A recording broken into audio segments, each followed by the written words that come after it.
ये मेरा आज का चैलेंज है कि इस वीडियो के खत्म होने तक फायर एक्सटिंग्विशर को कैसे यूज़ करते हैं ये आपको बिल्कुल समझ में आ जाएगा। क्या आपको पता है कि हर साल लगभग 7,000 से ज़्यादा लोग फायर की वजह से मर जाते हैं। मैं आज आपको ये सिखाऊंगा कि फायर एक्सटिंग्विशर को यूज़ कैसे करते हैं, उसके रूल्स क्या हैं, ये सारी चीज़ें मैं आपको राइट डाउन तक करवा दूंगा। यह एक फायर एक्सटिंग्विशर है और आपको आसानी से यूज़ करने के लिए बस चार अक्षर आपको याद रखने हैं। पास, PASS। ऐसा देखा होगा स्कूल हो, कॉलेज हो या मॉल हो, कहीं भी फायर एक्सटिंग्विशर जहां भी लगा होता है वो हमेशा एग्जिट पर होता है या फिर डोर पर होता है। ऐसा इसलिए होता है क्योंकि जब भी कभी आग लगेगी तो आप हमेशा एग्जिट पर होंगे और उस वहां पास आपके पास हमेशा ये ऑप्शन रहेगा कि अगर आग ज्यादा है तो आप वहां से भाग सकें, अपनी जान को बचा सकें।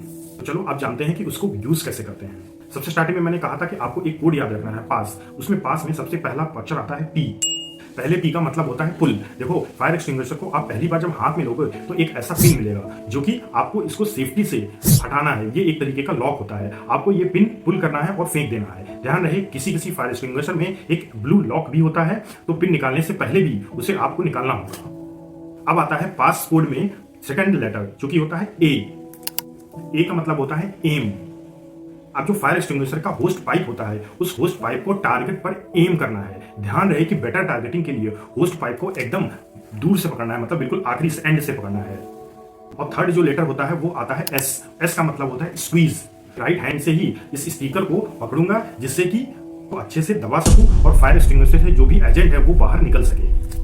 इंपॉर्टेंट बात यहाँ ये याद रखनी है कि ये फायर एक्सटिंग्विशर हमेशा ही 45 सेकंड तक ही चलेगा, मतलब 45 सेकंड तक ही इसमें केवल गैस उपलब्ध होती है। तो ये चीज़ का बहुत इंपॉर्टेंट ध्यान रखना है और जब भी आप इसको यूज़ करेंगे तो हमेशा ही उसी 45 सेकंड में ही उसको प्रयोग करना होगा। तो जो एम करना है उस एम को बहुत सही तरीके से करना है।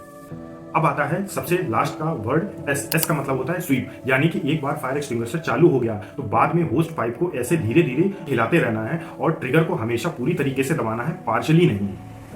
और होस्ट टारगेट को इस तरीके से पकड़ना है कि बिल्कुल जो एम है वहीं पास आपका फायर एक्सटिंग्विशर लगना चाहिए। तो अब बताओ, चलाना आ गया ना आप सभी को फायर एक्सटिंग्विशर, और उसके जो रूल्स होते हैं, पास कोड होता है, वो भी आपको पता चल गया हो। अगर नहीं समझ में आया अभी भी तो एक बार फिर से रिमाइंड करके देखो अभी भी। लेकिन कुछ ऐसी इंपॉर्टेंट चीजें हैं जो आपको जरूर ध्यान रखनी है, वरना फायर एक्सटिंग्विशर को आप प्रयोग ही नहीं कर पाओगे। तो कुछ बातें हैं मैं आपको फिर से बताता हूँ कि फायर एक्सटिंग्विशर में सबसे इंपॉर्टेंट चीज होती है प्रेशर गेज। प्रेशर गेज से ये पता चलता है कि आपका जो फायर एक्सटिंग्विशर है वो खाली तो नहीं है, कहीं ऐसा तो नहीं कि जो आप यूज करने जा रहे हैं वो बिल्कुल खाली है। तो उस मीटर को सबसे पहले जरूर आप देख लें।